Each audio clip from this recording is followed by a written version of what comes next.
Então estamos aqui com a Vânia. Boa tarde, Vânia. Tudo bem? Boa tarde, eu estou muito feliz, eu estou aqui muito contente, emocionada, Dudinha, porque, como disse o Miguel antes, estou voltando aqui para um espaço que eu conheci, onde me formei, e ainda mais sendo entrevistada por você, dessa nova geração. Muito obrigada. A gente que agradece.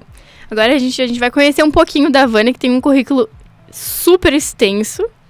Ela é formada em jornalismo, mestre em educação, graduada também em pedagogia, licenciada em educação profissional e tecnológica, especialista em literatura infantil e juvenil e especialista em assessoria e gestão da comunicação. Desde 2014, ela é jornalista do quadro de servidores efetivos da Câmara Municipal de Caxias do Sul e atualmente também é docente na Escola Família Agrícola da Serra Gaúcha e participa de grupos que debatem e pesquisam sobre leitura, escrita, comunicação e educação. Preside a Associação Rio Grandense de Imprensa, seccional Serra Gaúcha, e é voluntária do Instituto de Leitura Quindim. Isso aí, um pedacinho. Assim. Que currículo, né? Vocês invejaram, eu sei, porque eu também invejei. Não, isso aqui é um pouquinho, mas também, né, já estou com 44 anos, é natural que eu tenha um pouquinho dessa trajetória, assim, mas gosto muito de pesquisa, gosto muito de conhecer, sabe? Eu acho que a pesquisa prática está realmente aliada à teoria, então Sim. a gente vai estudando. Claro. E agora que a gente conheceu um pouquinho desse currículo invejável, né? Eu queria que tu começasse contando pra gente como é que foi o teu período de faculdade. Meu período de faculdade. Gente, eu fiz o vestibular em 95. O vestibular, antigamente, quer dizer, não tão antigamente, né? No meu tempo, assim, eram 3 dias, eram muitas questões. Eu tenho tudo guardado, assim, as provas guardadas. E não era tão rápido, era demorado. E eu fiz o vestibular aqui em Caxias e fiz também na minha região. Eu sou natural de Campinas do Sul, mas minha cidade de infância se chama Entre Rios do Sul. E eu decidi vir para cá porque aqui tinha o curso de jornalismo mais perto. E a gente tinha uma ideia de que quando se estudava em escola pública, tinha mais dificuldade de passar, olha a ironia, passar numa universidade pública, porque sempre se soube que quem tinha mais recursos é que conseguia vagas, né, estudar, fazer cursinho para conseguir uma vaga na escola pública, o que isso não se configura hoje. Então eu vim para cá fazer o vestibular, lá de Entre Rios, e fiz jornalismo e lá em Erechim informática. Aí meu pai disse, passei nos dois, assim, não tão bem colocada, mas passei, e meu pai disse, faça o que o teu coração quiser. Olha só. Eu acho que o coração move nossas escolhas. Sim, com certeza. Aí, Duda, vim pra cá, comecei em 96, de um tempo em que vocês estão aqui, né, no estúdio. Eu comecei quando era no H. Olha. Então, o curso era basicamente no bloco H. E lá tinha o laboratório de rádio, que era com máquina de escrever. Eu peguei ainda esse pedacinho. Sim. E foi do ano... se eu não estou enganada, o CETEL foi inaugurado em 97, se eu não estou enganada. E aí passaram a existir os laboratórios mais equipados. E daí a gente veio para cá. Então, não tinha mais a máquina de escrever, tanto em rádio quanto em TV. Já TV, eu já peguei as disciplinas aqui. Então, no CETEL. Como foi essa experiência? Tudo para mim foi um aprendizado. Eu sempre fui uma estudante que entendia e gostava mais de matemática. Olha Mas só. Essa área de texto, né, que o jornalismo exige muita leitura e exige muito exercício prático. Né? Tu precisa escrever muito. Então, eu decidi fazer como um desafio também.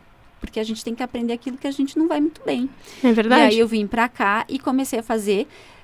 Conheci na fila do vestibular uma grande amiga, que até hoje, minha comadre, Adriana Antunes, que acabou de ganhar o prêmio Vivita Cartier, que legal. é o prêmio, né, literário aqui de Caxias do Sul. E a gente ficou parceira nessa história. Começamos o curso sempre juntinhas, muito amigas, como eu imagino que vocês também sejam, as meninas aqui. Comecei com essa estrutura e depois foi avançando. Foi melhorando a estrutura tecnológica também. A gente tem que pensar que a internet deu o boom ali em 96. Naquele início não se tinha. Meninas e Miguel e quem está nos ouvindo, obrigada pela audiência. Eu fiz toda a minha monografia escrita à mão. E eu vinha para cá no laboratório da UX digitar. Então, era bem isso, assim, eu fazia, não se tinha esses recursos computador, assim, eu basicamente fui ter no final do curso. Então, tudo isso foi fazer um curso de jornalismo que era possível fazer com a estrutura que se tinha. Então, o dinheiro contado para pagar a universidade, imagino que muitos meus colegas também passavam por isso. Eu cansei de ir até o setor financeiro da UX e pedir para protelar os cheques para poder bancar, porque no início eu não tinha crédito. Depois, quando vieram os projetos experimentais, então, aí sim. Aí, depois eu consegui crédito educativo para poder custear. Então, mas essa maravilha, assim, a gente, na dificuldade, foi vencendo obstáculos, lendo muito, estudando muito, porque sem leitura, gente, o jornalismo não acontece. Eu preciso de leitura para produzir, eu preciso de leitura para construir, eu preciso estar sempre bem informada. Mas eu tive também uma grande alegria. A partir de 97, eu passei a fazer estágios. E eu fui rádio escuta da prefeitura. E naquele tempo, gente, eu ficava pensando, será que é isso? Onde vai me ajudar a ser rádio escuta, sabe? Porque o que a gente fazia? O Miguel tinha os programas da Rádio Caxias e São Francisco, que eram as principais, assim, da região, assim. E também tinha a Viva, mas que mais a gente monitorava. E no poder público era interessante que a gente cuidava onde tinha problemas, então, no buraco de rua, onde tinha dificuldade no atendimento de saúde, e a gente anotava em folhas mesmo, assim, e passava depois para que as secretarias tomassem providência. Eu fiquei 2 anos, assim, de estágio e ficava me perguntando. Só que nesse exercício de rádio escuta, gente, para quem está em casa, a gente conseguia se situar na cidade, conhecer a cidade, os bairros da cidade, onde havia mais dificuldade, e também passava a conhecer as autoridades. Quem ali adiante passou a ser minhas fontes. Então, a comunidade passou a ser meus cases e as autoridades minhas fontes. Mas naquele momento de rádio escuta, eu ficava pensando assim, será que isso é jornalismo? Aí depois eu entendi. Quando eu me formei e fui realmente atuar, eu fui entender que sim, eu passei por aquilo porque era necessário. Depois fiz estágio em outros órgãos públicos, na Codeca, no SAMAI. Eu sempre fiz bastante estágio em área de assessoria de imprensa. Uhum. Depois, então, me formei, fui trabalhar no Jornal Diário, também tive uma passagem pelo Jornal dos Bairros, no Jornal Diário, no Pioneiro, então, entrei em economia, depois fui para política, passei um pouquinho por geral, então tive toda essa dimensão do que se chama hard news, que é o jornalismo cotidiano. Sim. E fui me constituindo como profissional. Depois, então, fiquei 11 anos no jornal e, paralelo, enquanto eu fazia o jornal, eu comecei a me interessar sobre educação.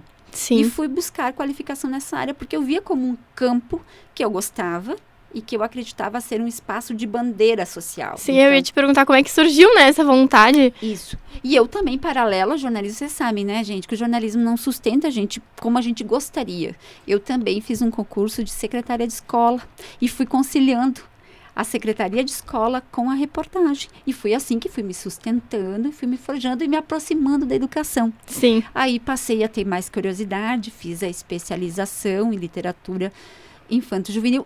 Por quê, gente? Porque eu notei que havia uma ausência de bagagem literária na minha infância. Lá no interior a gente até tinha estrutura, tinha bibliotecas, mas não existiam os programas literários e de estímulo à leitura que existem hoje. Então eu passei, Duda, nessa especialização, a recuperar leituras que eu não tive.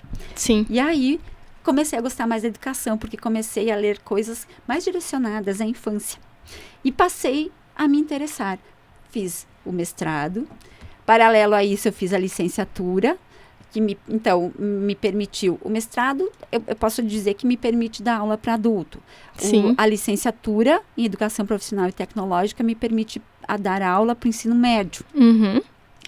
E faltava, então, algo que me permitisse entender como o conhecimento acontece na cabeça dos pequenos, desde os pequenos até os grandes. Sim. E aí eu fiz a pedagogia. Então, foi aí que me aproximei da educação e hoje a vejo como uma bandeira, claro, né? Também Sim, com recebo por certeza. isso, mas, acima de tudo, é um interesse social. Sim. Sempre paralelo ao jornalismo.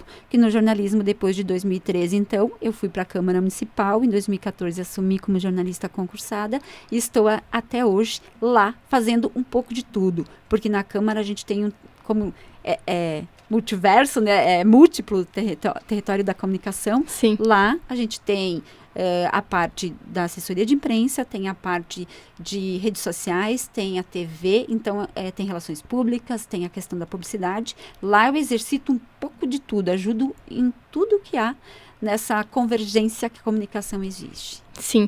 E aqui, das tuas memórias a partir do, enfim, do CETEL ou do Bloco H, que tu falou que antigamente era lá, queria que tu comentasse, que tu comentou aqui com a gente sobre o Dirceu e profissionais que tu ainda vê. Tem algum professor que foi teu colega ou que, enfim, tu ainda encontra por aqui, hoje que tu tá nesse ambiente de volta? Gente, por isso que a comunicação é uma roda e a gente anda quase que em círculos. A gente sempre se encontra e se reencontra em alguma circunstância. Realmente, eu lembrei do Dirceu Borba, que é um amado, um técnico aqui, né? Me ajudou um monte, tanto na parte de projetos de rádio quanto de TV. E a gente tem, assim, a minha professora, assim, que sempre também me acompanhou, foi a Marliva, né, Gonçalves, que foi minha orientadora, mas eu tenho lembranças de muitos outros também. A gente tem o professor Álvaro, que agora está focado na pesquisa, tive só uma disciplina. Eu tive uma professora que foi a Cíntia, de rádio. A gente teve também o professor Olivar Matias, que já faleceu e foi muito do jornalismo comunitário. Então, todos esses professores nos ajudaram a ser melhor, a sermos melhores profissionais. Sim. E assim, cada um a seu estilo. Eu lembro, Duda, que era muito assim, e essa coisa do dinheiro contado, né? Que eu não sei se vocês vivem esse universo. Nunca nos faltou nada, mas sempre a gente tinha, assim, o dinheirinho contadinho. E eu lembro que a gente ia muito nos blocos do bloco F, tomar café. E a gente, então, era o cafezinho e no máximo um docinho de leite que a gente tinha dinheiro para comprar na época, assim, sabe? Era muito comum, não era só eu, a gente tinha que trabalhar para custear os estudos. Hoje, claro, hoje existe ProUni, existe outros tipos de bolsa, por isso que eu digo para as pessoas, aproveitem essas possibilidades. Uhum. Não deixem de estudar, continue. Então, a gente fazia isso, era um docinho e a gente sentava lá, lagarteando na grama um pouquinho, para voltar depois e fazer outras disciplinas. E depois, claro, ou fazer o estágio. Então, eu tenho na memória esses professores que me acompanham ainda hoje, né? O professor Jacó, ele é um queriducho, mas ele não foi meu professor. Ele é mais recente, assim, eu sou de uma turma mais antiga, né, do jornalismo, mas sempre converso com ele, porque o próprio Jacó é da Ari Serra Gaúcha, né, nosso integrante, e sempre está nos chamando, assim, incentivando. Então, essas memórias, esses professores nos acompanham e são profissionais na lida cotidiana, Maria Eduarda. Então, a gente sempre contata esses profissionais para alguma coisa. Que legal. E a gente sabe também que tu é voluntária de um instituto de leitura. Eu queria saber qual que é a importância do ser voluntário para ti. Sim, tanto que a própria Ari Serra Gaúcha é um movimento, e esse movimento, ele é constituído de voluntários. São quase 45 pessoas, daqui um pouco vai entrar mais gente, assim, e que são todos fazendo ações voluntárias na questão da comunicação. No caso do Instituto de Leitura Quindim, até em função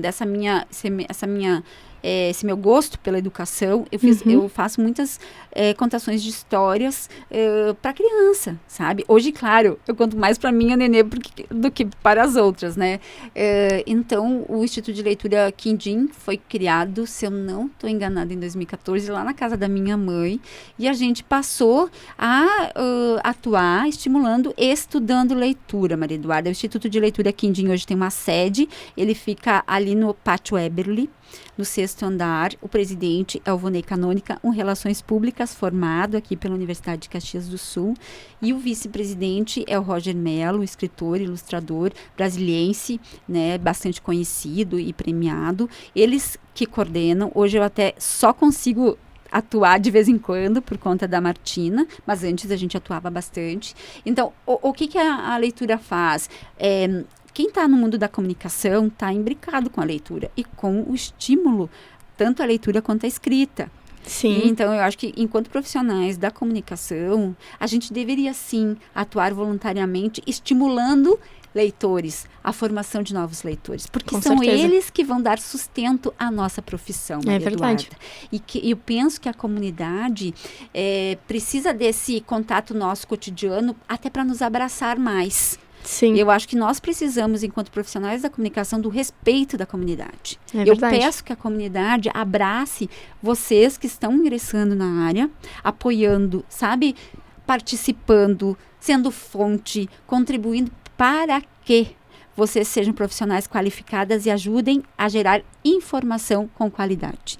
Porque a gente sabe que nesse mundo tecnológico tem muita coisa que não é verdadeira e que acaba circulando, desde os grupos de família. E aí a gente tem que ajudar quem é da comunidade a perceber quando uma informação é falsa e quando é verdadeira. É verdade.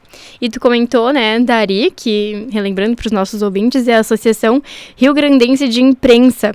Eu queria que tu contasse, né, qual é o trabalho de vocês, do movimento, como é que funciona. Isso, a ARI, a gente diz assim, ARI Mãe, que fica em Porto Alegre, que então lá tem o presidente, o Nunes, tem toda uma estrutura. E a ARI Serra Gaúcha é o braço, é o único braço do interior que a ARI tem.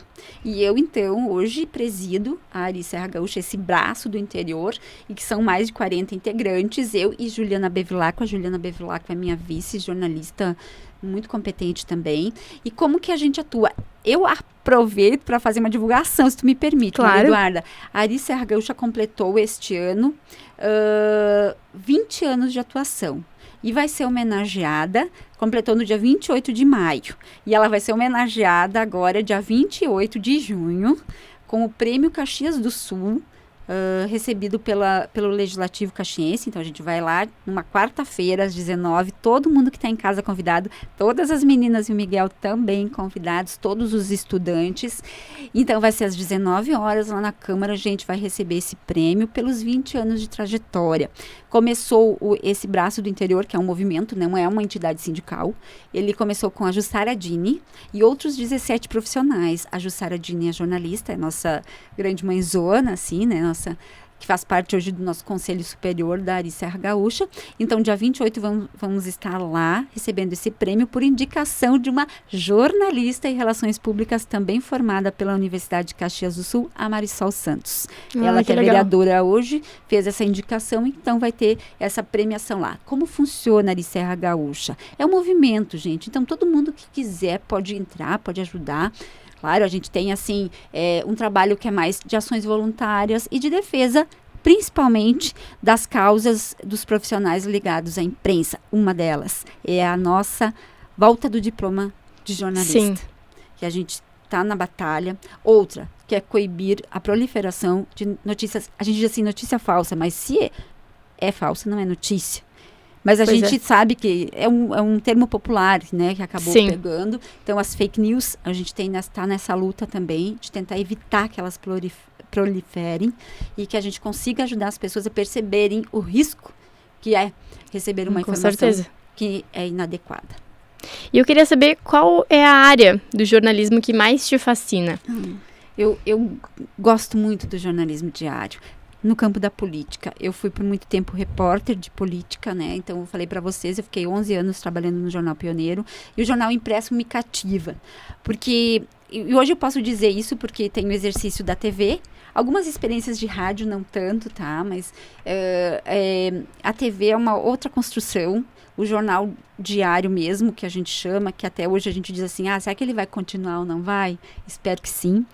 Será que o jornal impresso vai continuar? Espero que sim, mas claro que hoje tem um híbrido, né? Vocês também são a prova disso aqui no Comunicaverso, no Multiverso, tem que fazer imagem, que a Ângela está coordenando, tem o áudio, aí tem alguém operando o som ali, o Miguel também ajudando nessa parte. Então, é um trabalho, gente, que virou, o trabalho do jornalismo virou múltiplo. E hoje a gente precisa dessa cadeia de outros profissionais da comunicação para que esse conteúdo aconteça na vida do cidadão. Sim. Eu gosto muito da parte do jornalismo diário, gráfico, no campo da política, Maria Eduarda. Hoje estou numa assessoria de imprensa. Hoje a minha estrutura mesmo, até familiar, né, e a questão financeira, hoje um pouco mais tranquila. Então, me permite lá na Câmara a gente fazer um pouquinho de tudo nessas áreas. Lá eu sou muito feliz. Eu agradeço todo dia quando eu chego à Câmara de Vereadores, que lá eu sou jornalista, então concursada, como já disse, e agradeço pelo espaço e pela possibilidade de eu fazer também um pouquinho desse jornalismo diário, não de um jornal privado, né, mas público, e principalmente atender minha comunidade. Então, o filão Sim. que eu gosto muito é a área da política, gosto do jornalismo segmentado do campo da política, mas também da educação. São dois nichos nos quais eu atuo e que me cativam, assim. Sim. Se tiver outro nicho, uma outra área que eu entraria, é a questão mais rural mesmo e do turismo. Acho que também é um campo que eu gosto. E tem alguma experiência inusitada, assim, que tu lembra que ficou marcada, que aconteceu no jornalismo pra ti? Muitas, muitas. Tanto que é esse um dos desafios lá no pessoal da equipe da Ari Serra Gaúcha que a gente quer fazer, deixar um memorial de experiências, né? Tem várias, assim, tem uma lembrança que eu gosto muito, assim, de contar que tem vários... eu vou contar um exemplo de uma vez, eu fui designada, na época o Ciro Fabres era meu editor e eu estava em geral. E aí ele viu nos classificados do jornal que tinha alguém dizendo assim, escrevo cartas. E aí a gente lembrou aquele filme Central do Brasil, né, que a Dora escrevia cartas para quem, né, não sabia escrever. E aí a gente foi, vamos ver onde é que é, quem é essa pessoa. Daí eu fui para tentar localizar essa pessoa, só que a gente conversei com a pessoa, tudo certo, mas eu queria na época que já era um período que as cartas estavam em extinção, e ainda estão, o que chega na nossa casa são boletos, né, turma? Não cartas escritas à mão, que chegam nossas contas, e aí chegam nossas contas. E aí, e hoje nem mais, hoje é virtual, tudo virtual. Pois é. E aí, eu queria saber o que levava uma pessoa a pedir para outra pessoa escrever uma carta. Então, a gente foi numa dessas clientes dessa pessoa do anúncio. E essa cliente era uma senhora que tinha, entre as filhas, uma com leucemia. E o sonho dessa menina era fazer uma festa de 15 anos. Então, ela pediu para essa contadora de histórias, essa que fazia a carta, escrever uma carta para um empresário, pedindo recursos, ajuda, para que ela pudesse fazer a festa de 15 anos da sua filha. Bom, então foi isso. Passou o tempo, gente, e a gente vai contando histórias e né, fazendo matérias, e vai passando, e a gente conversa e entrevista tantas pessoas que às vezes se a gente não volta a falar com elas, a gente não lembra o nome. Sim, é verdade. E um dia eu fui no Instituto de Beleza, ali do lado da Casa da Cultura em Caxias, no elevador. 3 mulheres, 2 moças, assim, lindíssimas, de vestido de festa, e mais uma senhora também de vestido de festa. E eu tinha recém saído, ou estava indo para o instituto, e elas estavam voltando. E elas chegaram e me disseram assim, Vânia, lembra da gente? Eu não lembrava. Não! Fiquei tão constrangida, sabe? Mas eu achei fiquei ao mesmo tempo tão feliz, porque elas disseram, eu sou a moça da carta, estou indo para minha festa de 15 anos. Que legal! Que era o pedido dela na carta para fazer a festa de 15 anos. Então, essa foi uma história comovente. Mas tem coisas terríveis também, tá, Maria Quanto Eduarda? tempo depois, mais ou menos, foi que tu encontrou elas? Acho que ela tinha uns 3 anos. Acho 3 que uns anos 3 depois? Aham. E elas Foi lembravam. bastante tempo depois. Porque o jornalismo impresso, ele fica na memória de quem faz parte dele, quem Sim. foi case, quem foi fonte, sabe? Porque tá sempre lá. As pessoas imortalizam no papel, né? Guardam Sim. aquela... E olha que coincidência, né? Muita coincidência. O Eduardo, teve várias também na questão do jornalismo. A gente, quando eu errei, os erros a gente nunca esquece também. É sabe? verdade. E somos humanos e a gente não quer errar, mas acontece. Então, quando eu errava, por exemplo, uma sigla de vereador na matéria, de vereador ou de político, porque eu entrevistava muitos políticos, eu acordava de madrugada e errei. Eu sabia que no dia seguinte estava lá a sigla errada, sabe? Acho que a nossa memória faz disso. Mas teve uma outra situação que envolveu... A gente cobria muito plantão também. Fazia muito plantão de polícia. E certa vez eu fui cobrir o velório de uma pessoa que foi morta a pedradas. Ai, que E pesado. aí o velório era no Sagrada Família, tem a MOB, Associação de Moradores, e o espaço era centro comunitário. Uhum. E era lá o velório, então eu fui entrevistar os familiares e tal. E lá na frente, quando chegando no velório, tinha um senhor que estava bêbado, estava mesmo bêbado, bravo, assim, tava. Mas a gente chegou lá, eu, o fotógrafo Nereu de Almeida e mais o Eliseu, que era o motorista. Entramos lá. Eu fui lá entrevistando, conversando, e o Nereu foi fazer as fotos. Naquela época a gente tinha que fazer as fotos 3x4 para colocar, né, da pessoa que faleceu. Tinha umas construções estranhas também, né, no jornalismo, depois que acho que agora a gente nem sei mais se usa isso. E aí eu entrevistando, dali a pouco eu olho para o lado, não estava mais o fotógrafo. Não estava mais o motorista, mas onde é que está essa gente? Fiquei sozinha lá dentro e eu vi uns barulhos, umas vozes lá fora e eu entrevistando o pai e a mãe da pessoa que tinha falecido, né, do morto. Eu achei aquilo tão estranho, me despedi e tal, olhei pro lado e nada. Eu só vi que estavam lá distante, umas 3 quadras, o fotógrafo e o motorista. Mas o que vocês estão fazendo aí? Eles tinham sido ameaçados pela pessoa que estava lá à frente, né? Lá que estava bêbada e que começou a jogar pedra neles. E eu fiquei sozinha lá no velório, né? E eu falei assim, vocês me deixaram sozinha, né? Não, mas foi uma situação que acontece isso. Como acontece, Duda, a gente foi cobrir uma vez uma enchente e as pessoas estavam muito indignadas porque a água invadiu a casa e tal. E fizeram barricadas na rua. E a gente, naquele momento, estava também sendo mal visto, sim, porque estava lá, a gente estava fazendo nosso trabalho, mas acabamos quase levando pedrada junto. Então, isso acontece. Sim, né? São é coisas verdade. do cotidiano. E eu queria saber a tua maior conquista e a tua maior meta na profissão. Minha maior conquista e minha maior meta. Eu acho, a sensação que eu tenho é que essa conquista, ela não tem uma conquista única, ela é cotidiana, Maria Eduarda. Quando eu consigo exercer a função social pelo jornalismo, quando eu consigo, através das matérias, tocar o coração de alguém, né, ou solucionar um problema, que é também um problema que é a falta de pavimentação, que é a fila. Muitas vezes eu fui, antigamente se falava postão 24 horas, hoje a gente chama UPA, né? E quando a gente fazia essa narrativa, construía registrava aquela situação que não é adequada e de repente no dia seguinte já tinha um encaminhamento. Quando a gente consegue ajudar nessa função social de melhora da vida das pessoas, eu acho que é uma conquista cotidiana. Então não tem uma grande... Tem alguns prêmios, mas isso não faz a diferença na minha vida. O que faz a diferença na minha vida é quando eu vejo que o jornalismo transforma a sua para melhor. Então, se eu posso eleger conquistas, eu elejo todas que eu consigo, a partir da minha profissão, melhorar a vida das pessoas. E qual é a outra que tu me disse? Tua maior meta. Sinceridade, a minha meta é que eu consiga, como jornalista, ser referência para as novas gerações. Ai, posso te dizer que com certeza tu já é uma referência. Eu me emociono um pouquinho porque, como mulher, eu acho que a gente, né, agora mãe, acho que a gente tem que se virar nos 30 para dar conta disso, como bem vocês escreveram na matéria, mas a gente consegue. E eu quero, assim, poder que as pessoas enxergam a profissão, ela é uma profissão difícil, mas emocionante. É verdade. E que a gente, quando faz ela com humildade, sabe? Quando eu reconheço que você hoje me ensina, Maria Eduarda, sabe? Você, como menina dessa nova geração, me ensina muito.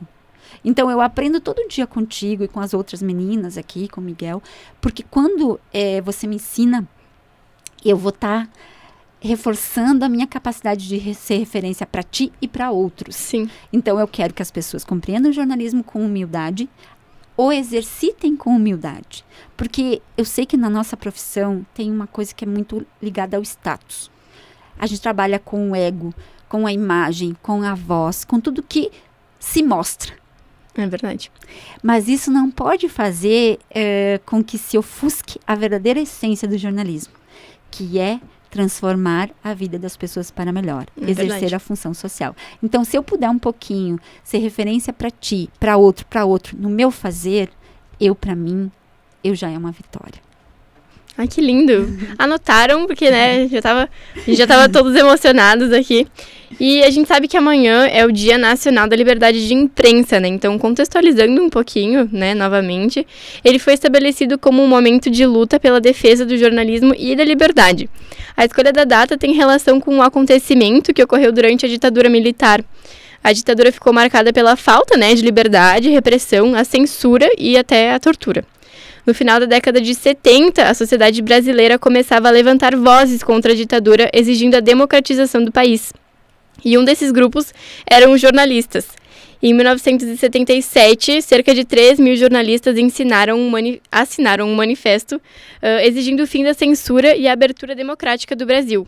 A escolha da data em que celebramos o Dia Nacional da Liberdade de Imprensa tem relação com esse manifesto, né? Que então é amanhã que a gente celebra o Dia Nacional da Liberdade de Imprensa. E eu queria saber, tu como jornalista, qual é a importância desse dia para ti? Como é que tu enxerga isso? Isso. Todas as datas que referenciam algo na comunicação, às vezes tem várias datas, né? Assim, mas todas têm um grande sentido. E essa da liberdade de expressão, de imprensa, ela é fundamental. Como tu narraste, a gente por muito tempo na ditadura ficou impossibilitado, inclusive criou artifícios para poder dizer algo, né?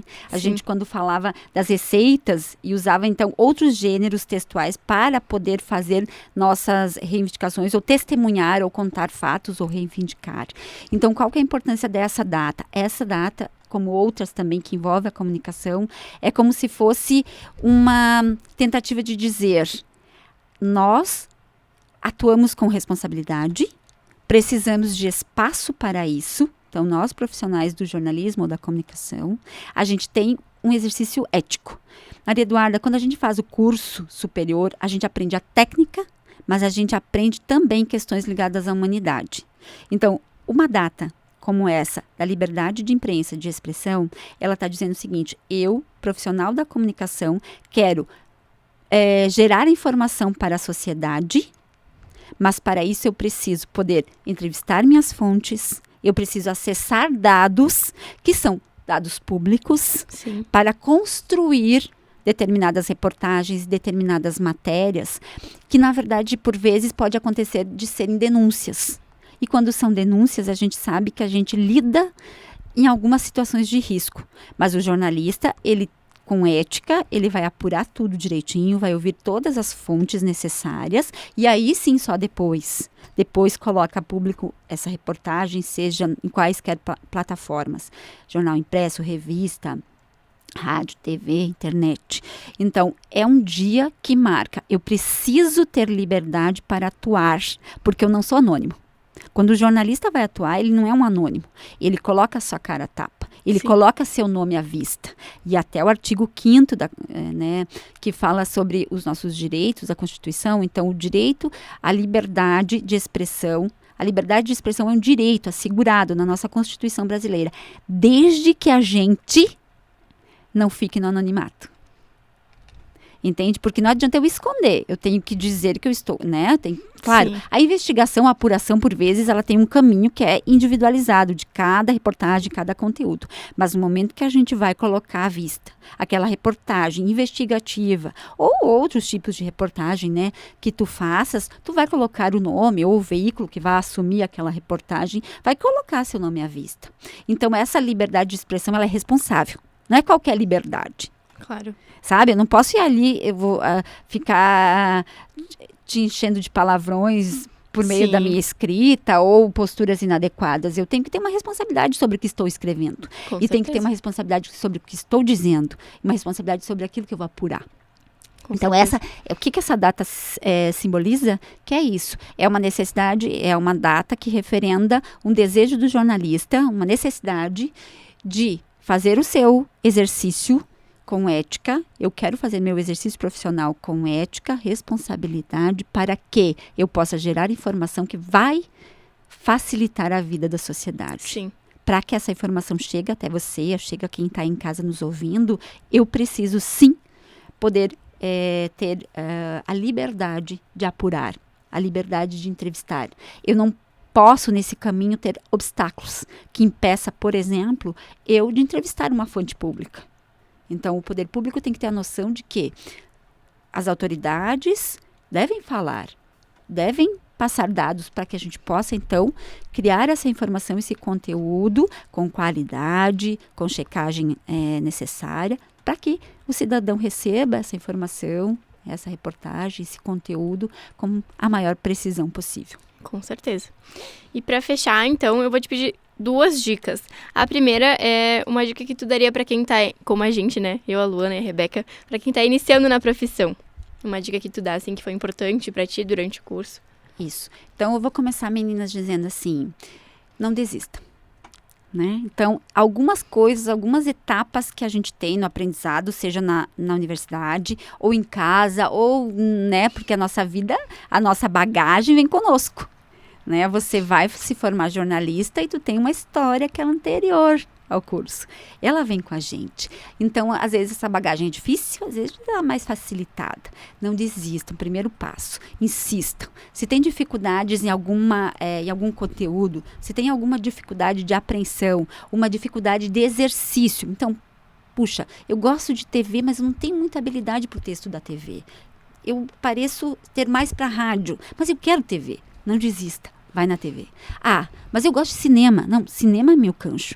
É minha cancha. Eu gosto de cinema, estou no jornalismo e tal. Bom, termina o jornalismo, vai fazer cinema, vai lá se especializar nisso, né? Então, não desista. Segundo passo, leitura e escrita. E revisão. Gente, nova geração que às vezes tem essa efemeridade nos acompanhando, né? Esse negócio da pós-modernidade é tudo muito rápido. Antigamente a gente maturava mais as coisas. Essa maturidade a gente vai conseguir quando? Quando a gente exercitar. Então, assim, revise. Faça um texto, revise. Às vezes tem um texto que é um conteúdo difícil, escreva. Não perca ele de vista, não desista, não há inspiração no jornalismo. Gente, não há tempo para inspiração. É um fazer. Então, tu vai lá, testemunha o fato, ou tem que construir uma reportagem.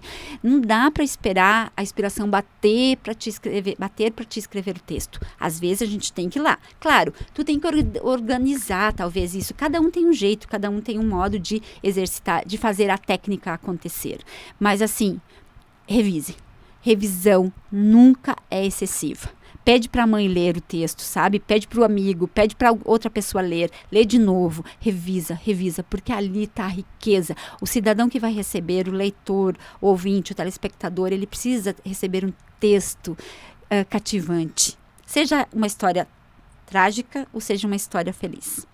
Sim. Então, tenha esse cuidado, né, na revisão, essa apuração, que a leitura e a escrita nos ajudem. Então, dois conselhos, não desistam. O jornalismo, claro, tem vários obstáculos, mas tem muitas vitórias. Então, e é fundamental que vocês tenham noção dessa função social que o jornalismo desempenha. Por isso que a gente precisa que mais jornalistas estejam a campo. Isso aí. Luana anotou para nós as dicas, e a gente vai, né? E indica para os nossos ouvintes e para nós também um livro que tu gosta bastante. Ai, eu gosto muito. Pode ser, tem que ser do jornalismo? Pode ser qualquer um. Eu gosto de um autor que foi Nobel da Literatura, chamado Mário Vargas Llosa, Travessuras da Menina Má. É um conto, né, de amor, então esse é um dos livros. Mas eu sou saramaguiana, gosto muito de José Saramago. Se eu puder indicar para vocês As Intermitências da Morte, também indico. E claro que eu vou tentar, então, indicar um livro da nossa Dinda, jornalista também, que é a Adri Antunes, que se chama As Meninas. Então, a Adri Antunes, uma caxiense, né? A gente tem que também valorizar a produção, com certeza, né, das escritoras femininas, mas também de caxienses. Então, As Meninas, As Meninas da Adri Antunes, que é uma releitura de vários personagens, gente, da literatura infanto-juvenil. E deve ter nas bibliotecas de Caxias do Sul, se você não quer gastar, tem muito sebo, tem muita biblioteca, a gente pode retirar. Né? O livro está aí à disposição da gente. As Travessuras da Menina Má, do Mário Vargas Llosa, e As Intermitências da Morte, do José Saramago. Anotamos as dicas, então, Vânia, a gente te agradece muito pela tua participação, com certeza acrescentou muito, né, inclusive pro Dia Nacional da Liberdade de Imprensa, que é amanhã, e conhecer um pouco da tua trajetória, né, que inspira muito, já inspirava antes, que a gente fez matéria sobre maternidade e jornalismo. Confiram, gente, no nosso portal. Ficou bem interessante. A gente já conhecia a Vânia, né? Que é uma pessoa sensacional. Então, muito obrigada pela tua participação. A gente ficou muito, muito, muito feliz por tu estar aqui com a gente, né? E a gente deixa um beijo pra Martina, que da próxima vez vem. Se tu quiser mandar um beijo pra alguém, também fica à vontade. Eu quero lembrar vocês, gente, que a Maria Eduarda é sobrinha de uma pessoa que eu entrevistei muito, seu Olíris Chiavenin, no ramo agrícola, É verdade. né, da agricultura. Então, tu viu como o mundo da comunicação se entrelaça? E eu quero só dizer, assim, como é o Dia da Liberdade, né, de imprensa e de expressão, Maria Eduarda, que há muitos jornalistas sendo impedido e até assassinado, né, no exercício profissional. Que a gente possa evitar isso e que a gente possa também, inclusive na Amazônia, lutando pela Amazônia, né, a gente teve perdas, e que a gente possa, juntos, unidos, que é esse um dos focos da Ari Serra Gaúcha, né, a gente se une pela profissão, pelo jornalismo e por tudo que a comunicação nos oferece. Então eu encerro mandando um beijo para minha Martina, para minha família, né, que a família é essencial para a gente, né, nos dá suporte, mas que seja também um dia de luta, né? Amanhã seja um dia de luta, de levantar essa bandeira do respeito, né? Profissionais da comunicação precisam do respeito da sociedade e do abraço da sociedade. A gente conta com isso. Isso aí. Obrigada a todos aqui também do Comunicaverso, do Multiverso. Obrigada. A gente que agradece.